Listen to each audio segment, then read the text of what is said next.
Le laiton, ce cuivre de couleur jaune, est utilisé dans l'art du métal depuis l'Antiquité romaine.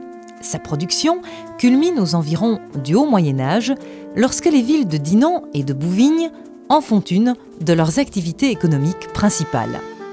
La première ville se distingue dans la confection d'objets décoratifs, alors que la seconde se spécialise dans la fabrication d'objets utilitaires. Elles sont situées de part et d'autre de la Meuse, une position stratégique qui permet aux batteurs de cuivre de s'approvisionner en matières premières et d'écouler leur production en France, en Allemagne, en Flandre et en Angleterre par voie fluviale. L'intense développement de la dinanderie en pays mosans s'explique également par les ressources naturelles de la région. Celle-ci est riche en derles, argile propre au creuset et en gisements de zinc, composant essentiel du laiton. Ainsi, Namur deviendra dans le courant du XVe siècle un autre haut lieu de l'art du laiton, sous la tutelle de l'État bourguignon. Dans la même veine, de nombreux centres prestigieux s'épanouiront. Malgré cette diversité géographique, c'est la ville de Dinan qui donna le nom de métier dinandier dès la fin du XIIIe siècle et au XIVe celui de dinanderie.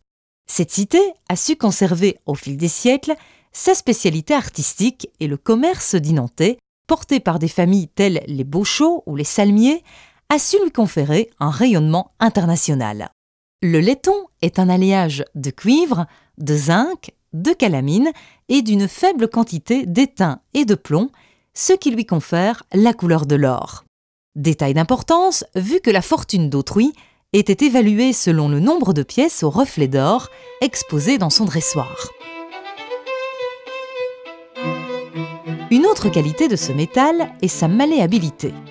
Le dinandier peut le travailler avec précision, par exemple en le martelant, en le ciselant ou en le profilant, et obtenir un résultat digne d'un orfèvre des plus expérimentés. Lors de la fonte, on produit le laiton en cuisant le cuivre avec la calamine, le zinc s'alliant directement au cuivre.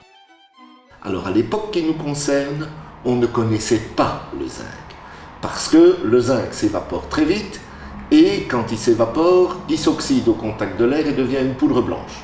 Donc on travaillait non pas avec le zinc lui-même, mais on travaillait directement avec le minerai de zinc pour fabriquer le laiton. Au milieu du XIIIe siècle, saint Albert le Grand décrit le procédé dans son traité des minéraux. Ceux qui travaillent le cuivre dans notre région transforment le cuivre en laiton au moyen d'une pierre appelée calamina. Et quand cette pierre s'évapore, il reste une sorte de lustre sombre qui tend un peu vers la couleur de l'or. Pour qu'il soit plus clair et ainsi plus semblable à la couleur citrine de l'or, on ajoute un peu d'étain.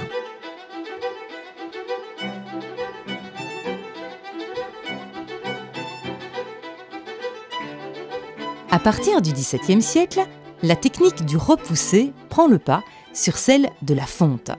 Le métal n'est plus coulé dans des creusets chauffés à blanc, mais le dinandier travaille directement sur des feuilles de laiton mesurant 1 mètre sur 2, leur épaisseur variant généralement de 4 à 10 dixièmes de millimètre.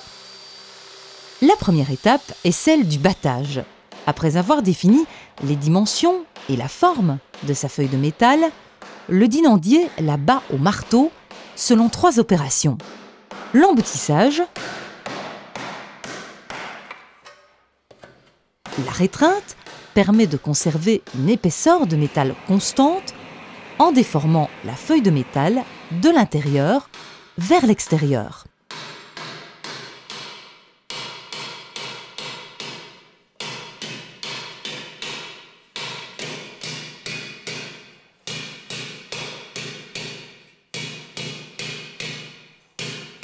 Il est à noter que cette technique amincit le métal et qu'il y a lieu de le recuire fréquemment.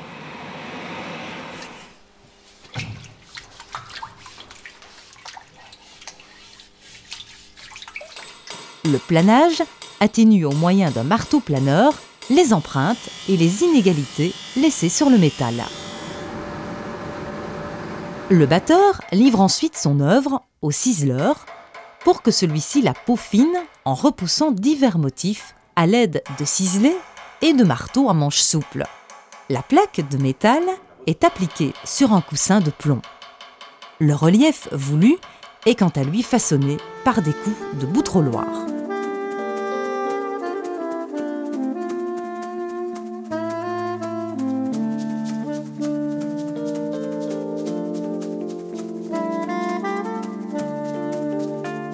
Actuellement, l'estampage et la galvanoplastie sont les procédés les plus fréquemment utilisés car ils permettent de reproduire à l'infini le même modèle et les mêmes motifs à l'aide d'une matrice unique.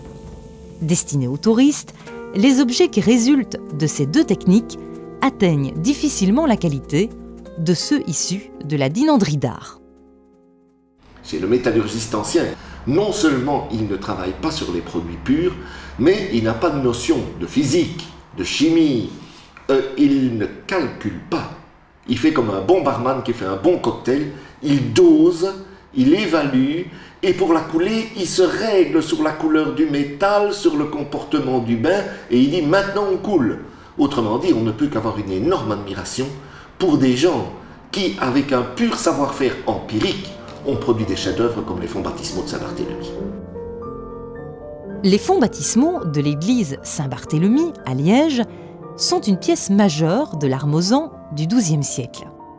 La qualité sculpturale, le programme iconographique, le matériau utilisé et le prix d'une telle exécution sont autant de preuves incontestables du caractère exceptionnel et rare de ces fonds. Commandé par l'abbé Hellin entre 1107 et 1118 et réalisé par Rognier de Huy, les fonds baptismaux proviennent de l'ancienne église Notre-Dame au Fond, située à proximité de la cathédrale Saint-Lambert. Sur la cuve, 5 scènes traitent de la mission d'évangélisation confiée aux apôtres et à leurs successeurs. La scène principale est celle du baptême du Christ. Si la composition est classique et parfaitement équilibrée, un élément exceptionnel pour l'époque est à souligner. Dieu le Père est représenté par une tête inclinée et non sous la forme d'une main. Ce détail démontre une avance iconographique de plus d'un siècle en région liégeoise. À noter que les 12 bœufs qui soutenaient la cuve, symbolisant entre autres les apôtres, sont actuellement au nombre de 10.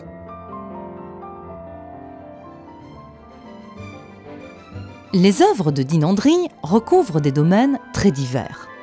Les fonds baptismaux démontrent que ces œuvres prirent une place privilégiée dans le mobilier liturgique médiéval et par la suite renaissant. Tout comme les aigles lutrins, une force artistique remarquable émane de celui d'Oufalise. La place, consacrée dans les édifices religieux, aux encensoirs, chandeliers pascaux et tabernacles, témoigne encore aujourd'hui de leur important impact visuel et symbolique.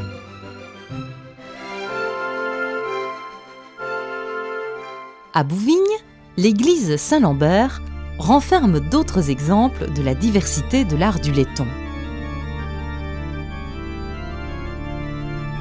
Un lustre côtoie une lame funéraire, tous deux datés du XVIIe siècle. Cette dernière commémore la mort d'un échevin et de son épouse, privilège donné aux personnalités importantes de l'époque. Nous pouvons aussi y découvrir un aigle lutrin. De présentation somptuaire, cet aigle est le symbole de la résurrection du Christ. La collégiale Saint-Feuillin de Fos-la-Ville renferme quant à elle 2 superbes portes de clôture de chœur réalisées par les frères Arnold et Charles de Nalines en 1756. Les Nalines descendent d'une famille spécialisée dans le travail du cuivre depuis le Moyen Âge. Au XVIIIe siècle, leur art a atteint un niveau exceptionnel. Preuve en est faite par les courbes en C, les feuillages et les grappes de raisin qui expriment pleinement le vocabulaire rococo de l'époque.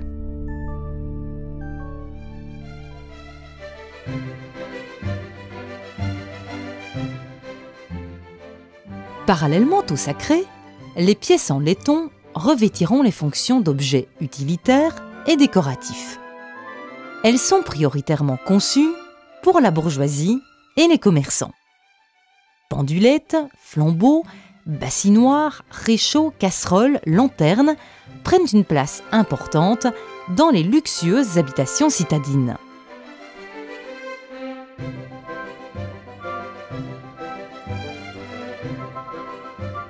Le rafraîchissoir de Léonard Dussart en est un bel exemple. Cet habile artisan, né à Dinan, acquit une grande renommée entre 1649 et 1673. Gage de sa notoriété, ses œuvres sont généralement signées, datées et même le nom de l'endroit où elles ont été fabriquées signalé.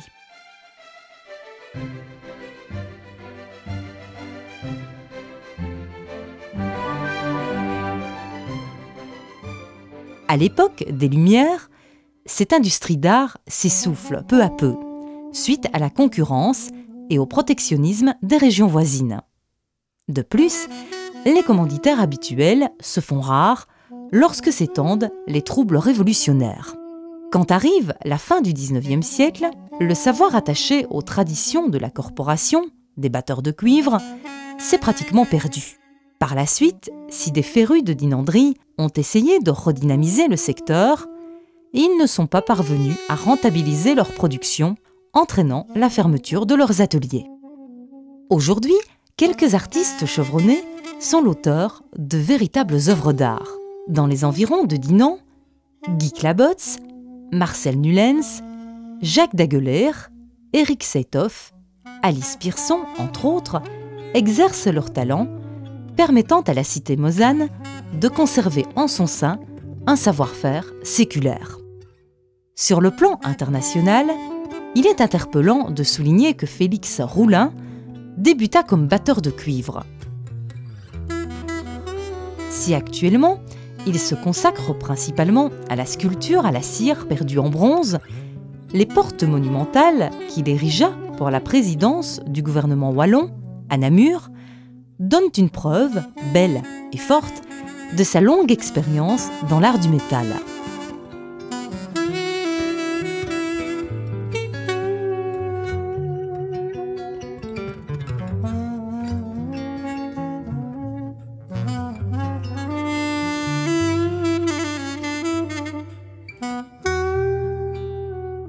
La dinanderie est une pratique qui a marqué les époques et tracé une branche importante de l'histoire de l'art.